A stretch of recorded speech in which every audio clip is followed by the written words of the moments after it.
Go.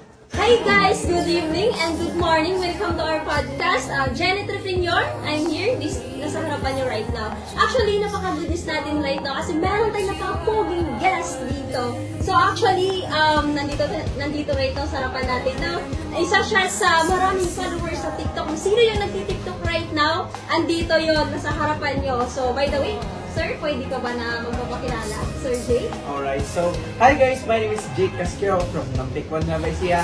And guys, kaka-80 years old ko lang last July. And ito, Okay, thank you so much, Sir Jake. Actually, pag-uusapan natin right now, no? It's all about kung paano siya nagsimula dito sa business at syempre, ano yung nagiging feedback niya nung nandito na siya, ano yung nagiging result niya, okay? So, may question ako kay Sir Jake. Okay, so Sir Jake, may tanong ako sa'yo. Nung nagsimula ka dito sa business, saan mo ako nakita? sa TikTok. Sa TikTok? Oh, wow! Nice! Paano ka, or paano mo ako nakita sa TikTok? Ano yung nakita mo doon na nakatouch ka, na like, napapahaw ka talaga? Yeah, kasi isa kasi ako sa batang ambisyoso sa buhay talaga.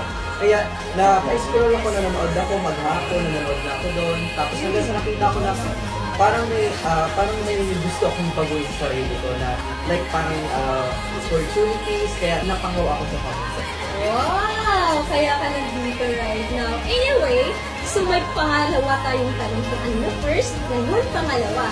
So right now, Sir Jake, may tanong ako. Pangalawang tanong ko, tatlong question lang naman, no? So, paano mo ginawa na paraan nung pagsimula mo dito since you are already 18 years old? Di ba napakalupit? Sino pa yung 18 years old right now na gumagawa at nag-start ng negosyo? Kagaya sa kanya, di ba nakaka-inspire? Okay?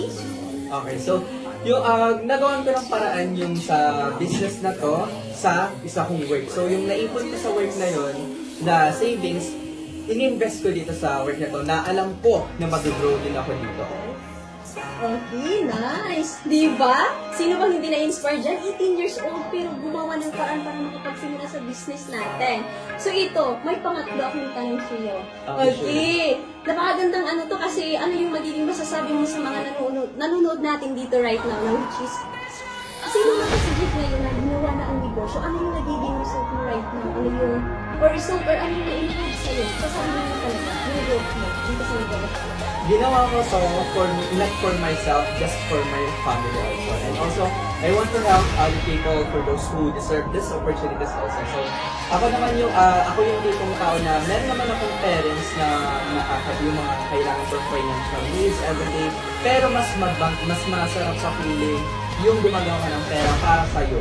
And ang ganda nun, kasi na-rewardan mo yung sarili mo, and nabibili mo yung gusto mo araw-araw at hindi ko inaasa sa mga magulang ko. And ang maganda dito sa pag-business, nakakatulong ka lang sa sarili mo, hindi lang para sa sarili mo, kundi para sa pamilya. Okay, thank you so much, Sir Jake, no? Napakaganda naman ang mga sagutan mo right now. So, okay guys, so hindi na tayo magpahaba pa na.